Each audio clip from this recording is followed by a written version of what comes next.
بسم الله الرحمن الرحيم. إن الحمد لله نحمده ونستعينه ونستغفره ونعوذ بالله من شرور أنفسنا ومن سيئات أعمالنا من يهده الله فلا مضل له ومن يضلله فلا هادي له وأشهد أن لا إله إلا الله وحده لا شريك له وأشهد أن محمدا عبده ورسوله أما بعد. أعوذ بالله من الشيطان الرجيم. يا أيها الذين آمنوا اتقوا الله حق تقاته ولا تموتن إلا وأنتم مسلمون. يا أيها الناس اتقوا ربكم الذي خلقكم من نفس واحدة وخلق منها زوجها وبث منهما رجالا كثيرا ونساء واتقوا الله الذي تساءلون به والأرحام إن الله كان عليكم رقيبا. يا أيها الذين آمنوا اتقوا الله وقولوا قولا سديدا يصلح لكم أعمالكم ويغفر لكم ذنوبكم ومن يطع الله ورسوله فقد فاز فوزا عظيما. أما بعد فإن خير الحديث كتاب الله وخير الهدي هدي محمد صلى الله عليه وسلم وشر الأمور محدثاتها وكل محدثة بدعة وكل بدعة ضلالة وكل ضلالة في النار. قال الله تعالى: أعوذ بالله من الشيطان الرجيم. لا إكراه في الدين قد تبين الرشد من الغي. وقال الله تعالى: إن الدين عند الله الإسلام وما اختلف الذين أوتوا الكتاب إلا من بعد ما جاءهم العلم بغيا بينهم ومن يكفر بآيات الله فإن الله سريع الحساب. وقال الله تعالى: ومن أحسن قولا ممن دعا إلى الله وعمل صالحا وقال إنني من المسلمين. وقال النبي صلى الله عليه وسلم في حديث جابر رضي الله تعالى عنه قال: كنا مع رسول الله صلى الله عليه وسلم بذات الرقى فإذا أتينا على شجرة ضليلة تركناها لرسول الله صلى الله عليه وسلم فجاء رجل من المشركين وسيف رسول الله صلى الله عليه وسلم معلق بالشجرة فاخترته فقال: تخافني؟ قال: لا. قال: فمن يمنعك مني؟ قال: الله. وفي رواية قال: من يمنعك مني؟ قال: الله. قال: فسقط السيف من يده فأخذ رسول الله صلى الله عليه وسلم السيف فقال: من يمنعك مني؟ فقال: كن خير آخذ. فقال: تشهد أن لا إله إلا الله وأني رسول الله؟ قال: لا، ولكني أعاهدك ألا أقاتلك ولا أكون مع قوم يقاتلونك. فخل سبيله فأتى أصحابه فقال: جئتكم من عند خير الناس.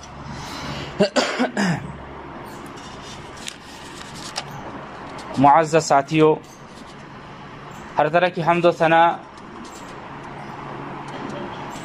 صلی اللہ تبارک و تعالیٰ کے لیے لائق و زیبا ہیں، جنہوں نے ہمیں اشرف المخلوقات کر کے اس دنیا کے اندر بعثت فرمایا. پھر اس کے بعد لاکھوں کروڑوں درود و سلام نازل ہو محمد رسول اللہ صلی اللہ علیہ وسلم پر. دوستو، میں نے قرآن کی کچھ آیتیں اور رسول کریم صلی اللہ علیہ وسلم کی ایک حدیثیں آپ کے سامنے پڑھی، اور اسی آیات اور حدیث کو مد نظر رکھتے ہوئے اسلام دنیا کے اندر کیسے پھیلا، اس موضوع کے تحت لب کشائی کروں گا. دوستو، ہم جس سماج اور سوسائٹی میں رہتے ہیں، خاص کر کے انڈیا، بنگلہ دیش، پاکستان کے اندر ہمارے ساتھ بھی کچھ غیر مسلم بھائی بھی رہتے ہیں، اور ہم جس شریکہ سعودی عرب میں آتے ہوئے اور سعودی عرب میں رہتے ہوئے جس شریکہ وغیرہ میں ہم رہتے ہیں، ہمارے مسلمان بھائیوں کے ساتھ ساتھ کچھ غیر مسلم بھائی بھی ہمارے ساتھ ہمارے پاس رہتے ہیں.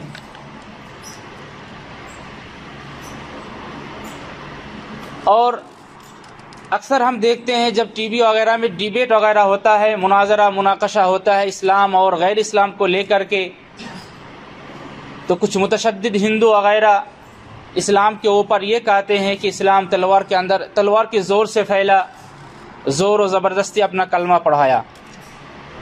یہ ہمارا حق ہے کہ ہم ان کو سمجھائیں جو ہمارے پاس غیر مسلم بھائی آتے ہیں کہ اسلام کی خوبیاں کیا ہے، اسلام دنیا کے اندر کیسے پھیلا، یہ اعتراض لوگ کرتے رہتے ہیں کہ اسلام تلوار کی زور سے پھیلا، زور و زبردستی سے اپنا کلمہ پڑھایا گیا۔ حقیقت یہ ہے کہ یہ اتنا ہی بے وقت اور کمزور ہے کہ ایک معمولی سمجھ رکھنے والا انسان اگر اسلامی تاریخ کا مطالعہ کرے تو اس کو بھی اسے غلط ٹھہرانے میں کوئی تعامل نہیں ہوگا۔ اسلامی تاریخ کا ہر قاری یہ فیصلہ کرنے پر مجبور ہے کہ اسلام دنیا کے اندر تلوار کی زور سے نہیں پھیلا، بلکہ اسلام اپنی بلند تعلیمات کی فیوز و برکات سے دنیا کے اندر پھیلا، جس نے ساری دنیا کو مجبور کر دیا تو اسلام کی دامن میں پناہ لے۔ اللہ تبارک و تعالیٰ نے ارشاد فرمایا کہ لا اکراہ فی الدین، دین کے معاملے میں کوئی زبردستی اور جبر نہیں ہے۔ قرآن نے یہ بھی واضح طور پر کہہ دیا کہ جس کا جی چاہے ایمان کی دولت سے مالا مال ہو اور جس کا جی چاہے کفر و شرک کے وادیوں میں بھٹکتا رہے، اسلام کسی کو پر جبرن اپنا کلمہ پڑھانے کے حق میں نہیں ہے۔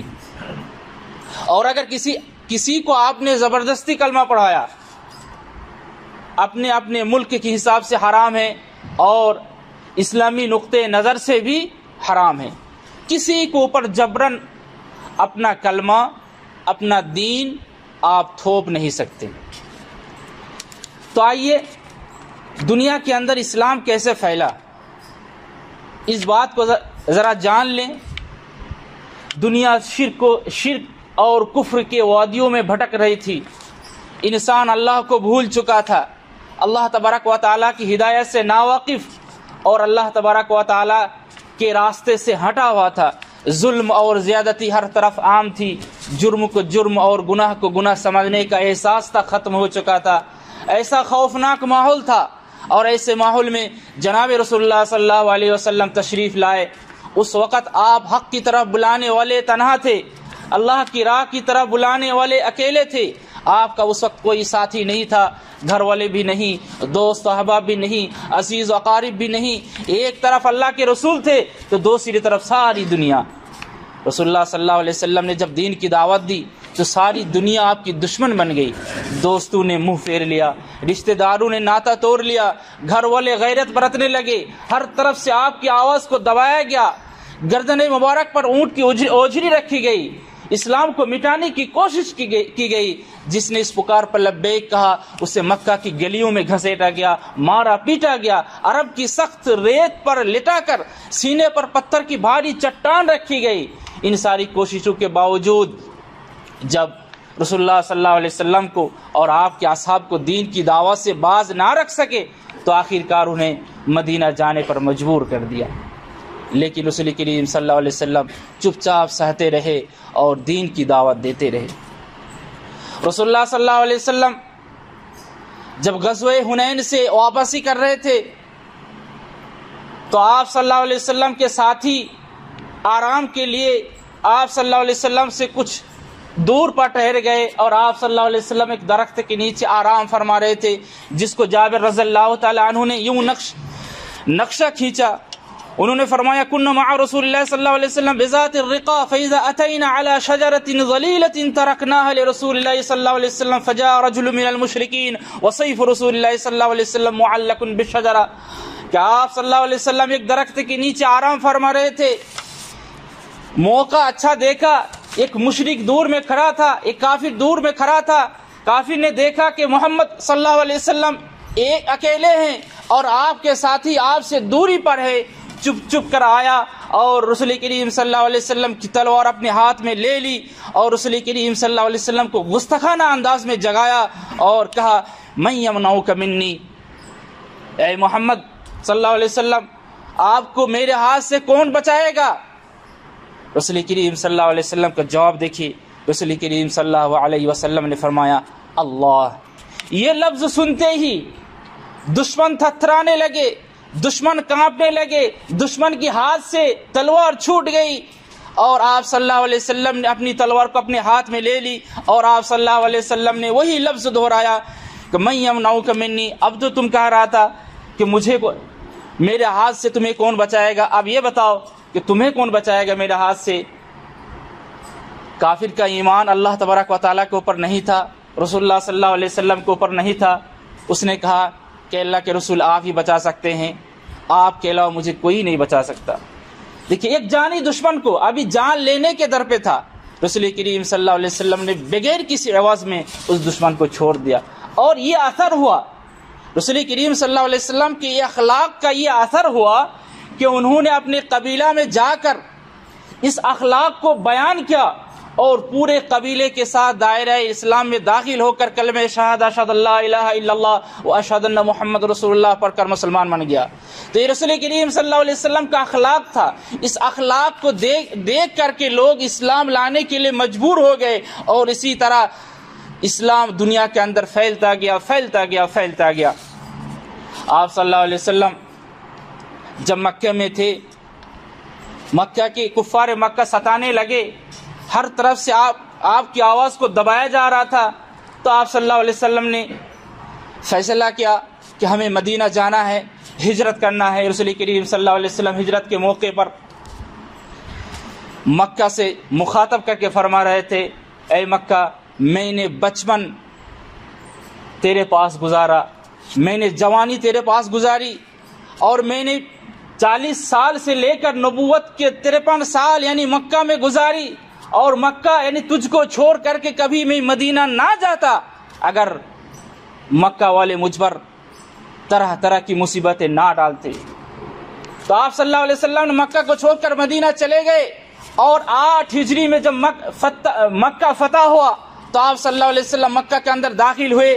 وہ سب کھڑے تھے جنہوں نے رسول کریم صلی اللہ علیہ وسلم کو طرح طرح کی تکلیفیں پہنچائی تھی۔ ابو سفیان بھی موجود تھا، وہ ہند بنت عتبہ بھی کھڑی تھی جس نے رسول کریم صلی اللہ علیہ وسلم کے پیارے چچا حمزہ رضی اللہ تعالی عنہ کے ناک کان کاٹ کر گلے کا ہار بنایا۔ وہ وحشی بن حرب بھی موجود تھا جنہوں نے رسول کریم صلی اللہ علیہ وسلم کے پیارے چچا حمزہ رضی اللہ تعالی عنہ کو شہید کیا تھا۔ سب کے سب بے بس اور مجرموں کی طرح کھڑے تھے۔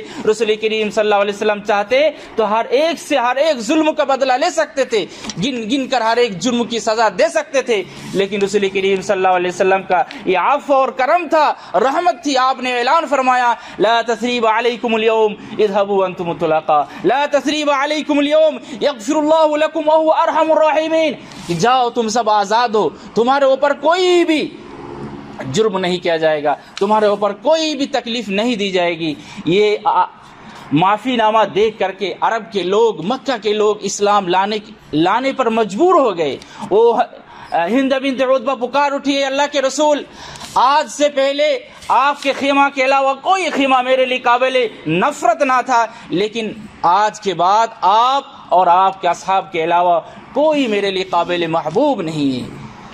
اور یہ آیات نازل ہو جاتی ہے، اذا جاء نصر اللہ والفتح ورأيت الناس يدخلون في دین اللہ افواجا فسبح بحمد ربک واستغفر انہ کان توابا۔ اے رسول، آپ دیکھیں گے ایک موقع ایسا آئے گا کہ لوگ اسلام لانے پر مجبور ہو جائیں گے، اور گروہ در گروہ، جماعت در جماعت اسلام لانے کے لیے بےتاب ہو جائیں گے۔ اور مکہ فتح ہونے کے بعد رسول کریم صلی اللہ علیہ وسلم کے اخلاق کو دیکھ کر کے، صحابہ کرام کے اخلاق کو دیکھ کر کے لوگ اسلام لانے کے لیے ٹوٹ پڑتے ہیں۔ صحابہ کرام سوچ رہے تھے، چونکہ صحابہ کرام کو سزا دی گئی تھی، تکلیفیں دی گئی تھی، صحابہ کرام سوچ رہے تھے آج جب مکہ فتح ہو گیا ہے تو ہم لوگ بدلہ لیں گے، کیونکہ ہمیں ستایا گیا۔ الیوم یوم الملحمہ، صحابہ کرام کہہ رہے تھے آج بدلہ لینے کا دن ہے۔ رسول کریم صلی اللہ علیہ وسلم نے فرمایا کہ لا، الیوم یوم المرحمہ، آج بدلہ لینے کا دن نہیں ہے بلکہ آج تو معاف کرنے کا دن ہے۔ اور رسول کریم صلی اللہ علیہ وسلم کو سارے مکہ والوں کو معاف فرما دیا، اور سارے مکہ والے اسلام لانے کے لیے بےتاب ہو گئے۔ تو دوستو، مقصد یہ ہے کہ آپ بھی جس شریکہ میں رہتے ہیں، جس کمپنی میں رہتے ہیں، آپ کے بھی کمپنی میں یا آپ کے روم میں کوئی غیر مسلم بھائی رہ سکتے ہیں، آپ ان کو دعوت دیں، ان کو دعوت دیں، اسلام کی کیا خوبیاں ہیں، اسلام کی جو حسن خوبی ہے آپ ان کو بتلائیں، اور اسلام اگر لاتے ہیں آپ اگر اب دعوت دیں گے تو یہ دعوت آپ کے لیے دنیا اور آخرت میں کام آئے گا اور آپ بہترین مسلمان ہو سکتے ہیں. یہ نہیں ہے کہ صرف ہم ہی لوگ آئیں گے دعوت دیں گے. آپ کی دعوت میں زیادہ تاثیر ہے کیونکہ آپ ان کے پاس رہتے ہیں. اگر آپ اپنا اخلاق صحیح کریں گے, آپ کے اخلاق کو دیکھ کر کے جو ہمارے غیر مسلم بھائی ہیں وہ اسلام میں داخل ہو سکتا ہے. اللہ تبارک و تعالیٰ نے فرمایا وَمَنْ أَحْسَنُ قَوْلًا مِّمَّنْ دَعَا إِلَى اللَّهِ وَعَمِلَ صَالِحًا وَقَالَ إِنَّنِي مِنَ الْمُسْلِمِينَ. وَمَنْ أَحْسَنُ قَوْلًا مِّمَّنْ دَعَا, اس سے بہترین آدمی کون ہو سکتا ہے؟ ممن دعا الی اللہ, جو آدمی کو اللہ تبارک و تعالیٰ کی طرف بلائیں, غیر مسلمان کو مسلمان کی دعوت دے, مسلمان کو جو اصلاحات ہیں ان کی طرف دعوت دے, وعمل صالحا, اور نیک عمل کرے, وقال اننی من المسلمین, اور لوگوں سے کہے میں تو مسلمان ہوں. تو دوستو, جو بھی آپ کے پاس, آپ کے ساتھ, آپ کے روم میں غیر مسلم بھائی ہے, آپ ان کو بتائیں کہ اسلام کی خوبیاں کیا ہے. اس خوبیاں کو دیکھ کر کے انشاءاللہ لوگ اسلام قبول کریں گے, دائرہ اسلام میں داخل ہو جائیں گے. علی رضی اللہ تعالیٰ عنہ کا قصہ دیکھیے. علی رضی اللہ تعالیٰ عنہ اپنے وقت کے خلیفہ تھے. خلیفہ کا پاور امیر المومنین یعنی وزیر اعظم اور پریزیڈنٹ پوری دنیا امت مسلمہ کا. علی رضی اللہ تعالیٰ عنہ کے ایک زرہ یعنی جنگی ڈھال گم ہو گیا اور دیکھا کہ یہودی کے پاس ہے. علی رضی اللہ تعالیٰ عنہ نے کہا کہ بھائی یہ تو جنگی زرہ, یہ ڈھال میرا ہے, آپ کو کہاں سے ملا؟ یہودی نے کہا کہ نہیں, یہ جنگی ڈھال میرا ہے, آپ کا نہیں ہے. علی رضی اللہ تعالیٰ عنہ امیر المومنین ہے, وقت کے سپر پاور ہیں, اگر آپ چاہتے تو چھین سکتے تھے, لیکن علی رضی اللہ تعالیٰ عنہ نے نہیں چھینا بلکہ عدالت کا دروازہ کھٹکھٹایا. عدالت میں قاضی شرعی تھے. قاضی شرعی نے کہا امیر المومنین اپنی دعوی میں آپ کسی گواہ کو لائیے. علی رضی اللہ تعالیٰ عنہ نے گواہ کے لیے اپنے بیٹے حسن رضی اللہ تعالیٰ عنہ کو پیش کیا اور اپنے غلام کو پیش کیا, لیکن قاضی شرعی نے یہ کہا کر امیر المومنین کو ٹھکرا دیا کہ باپ کے حق میں, اس عدالت میں باپ کے حق میں بیٹے گواہ نہیں بن سکتا اور اپنے آقا کے حق میں غلام گواہ نہیں بن سکتا, اس لیے آپ دوسرے گواہ کو لائیے. علی رضی اللہ تعالیٰ عنہ کے پاس دوسرا گواہ نہیں تھا. علی رضی اللہ تعالیٰ عنہ چپ چاپ عدالت سے نکل گئے. اس معاذرہ کو دیکھ کر کے اس یہودی کا یہ اثر ہوا. اس یہودی نے آواز دیا امیر المومنین آپ آئیے, یہ جنگی زرہ, یہ ڈھال آپ کا ہے, اور فوراً کلمہ شہادہ اشہد ان لا الہ الا اللہ و اشہد ان محمد رسول اللہ پڑھ کر کے دائرہ اسلام میں داخل ہو گیا. یہ فیصلہ دے کر کے, یہ اسلام کی خوبیاں دے کر کے. تو یہ جو خوبیاں ہیں آپ دوسروں کو کہیں, دوسروں کو دعوت دیں. انشاءاللہ اگر اللہ تعالیٰ نے چاہا تو ان کے دل کو ہدایت کی طرف مائل کر سکتے ہیں, اسلام کی طرف مائل کر سکتے ہیں. بارک اللہ لی ولکم فی القرآن العظیم ونفعنی وإیاکم بما فیہ من الآیات والذکر الحکیم. اقول قولی هذا واستغفر اللہ العظیم الجلیل لی ولکم ولسائر المسلمین من کل ذنب فاستغفروه انه هو الغفور الرحیم.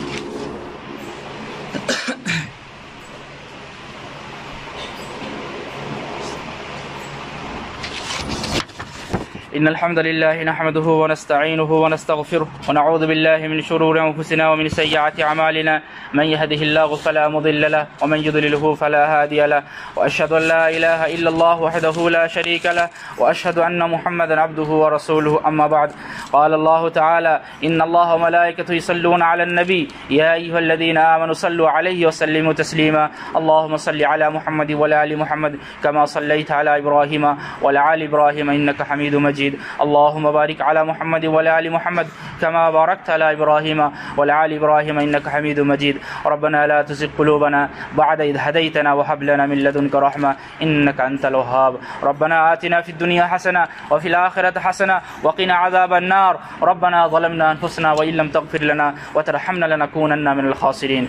اللهم أعز الإسلام والمسلمين, اللهم أعز الإسلام والمسلمين, اللهم أعز الإسلام والمسلمين وأذل الشرك والمشركين ودمر أعداء الدين وعم بالأمن والرخاء جميع أوطان المسلمين. اللهم آمنا في أوطاننا واحفظ أئمتنا وولاة أمورنا وأيد بالحق إمامنا وولي أمرنا وهيئ له البطانة الصالحة يا رب العالمين.